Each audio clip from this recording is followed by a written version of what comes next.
네, 서울 강서갑 강선입니다. 장관님, 네. 대기 간호사가 어떤 분들인지 알고 계십니까? 예, 잘 알고 있습니다. 네, 대형 종합병원에 채용됐지만 실제 현장에 임용될 때까지 임금 못 받고 대기하는 간호사죠. 네, 네. 첫 번째 슬라이드 보시겠습니다. 채용 공고에 아예 나와 있습니다. 최대 3년까지 대기할 수 있다고 공공연히 명시할 정도로 완성화가 돼 있습니다.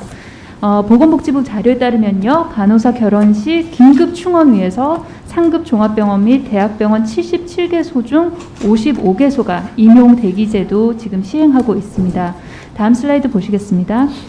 그런데 이들 중에 실제 병원으로 출근을 해라 하고 발령받은 인원은 3분의 2에 불과하고요. 그리고 조금 더 뜯어보면 시사점이 더 있는 게 서울의 한 병원 같은 경우는 모집 인원 대비 발령 인원 비율이 147%.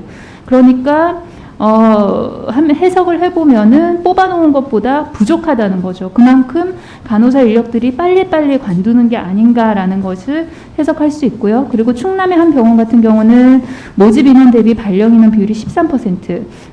인력이 부족할까봐 많이 뽑아놨다가 87% 정도가 취업이 되지 않고 있는 그런 실정입니다. 다음 슬라이드 보시겠습니다. 그럼 대기 기간은 얼마나 되느냐? 대기 기간이 9개월에서 12개월이 56%, 절반 이상이 1년 정도 대기를 한다는 겁니다. 다음 슬라이드 보시겠습니다. 그러면 이렇게 오랫동안 대기한 이후에 발령을 받으면 정규직이 되느냐? 그렇지가 않습니다. 계약직, 수습직인 경우가 다수입니다.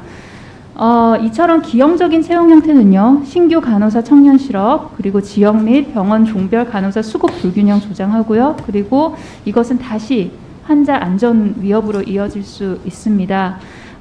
중소병원 간호사회 김영일 회장께 질의하고 회장 답변 듣고 다시 관련해서 박능우 장관님 답변 부탁드리겠습니다. 회장님. 안녕하세요. 중소병원 간호사회 회장 김양혜입니다. 네.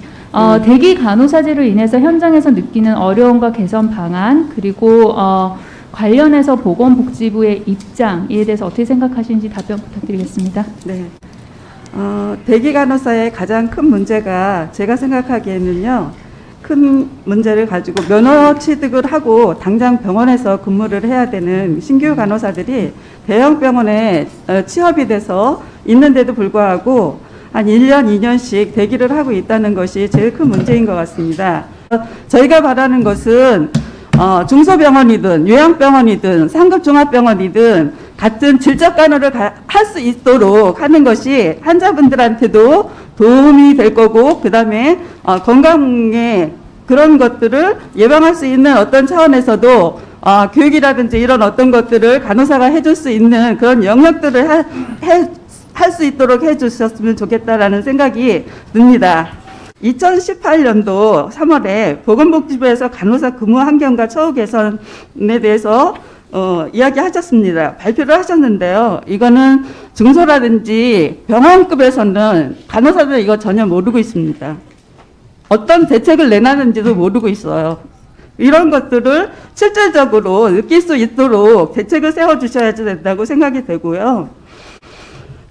지금까지 현장에서 그 어떤 가이드라인을 안내받지도 못하고 있고 개선을 체감할 수도 없는 이런 상황에서 대형 병원 채용 공고에서 수백 명의 간호사를 모집한다는 것과 임용 대기 기간은 2년 이상, 어느 때는 대기 순서도 알려주지도 않은 상황에서 무조건 기다리는 그런 상태가 되고 있는 거거든요.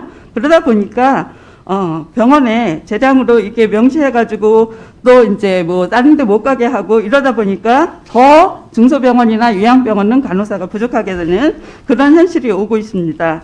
대형 병원과 중소병원에 간호사가 남아있지 않는 그런 상황이 벌어지는 거, 이런 것들이 정책적으로 좀 해주셔야 되지 않나라는 생각이 듭니다. 그래서 장기 계획을 좀 중장기 계획을 세우셔가지고요, 부적절한 것은 좀 개선을 해서 간호사들이 현장에서 환자를 간호할 수 있도록 이런 것들을 복지부에서 해주셨으면 하고 바라는 바입니다.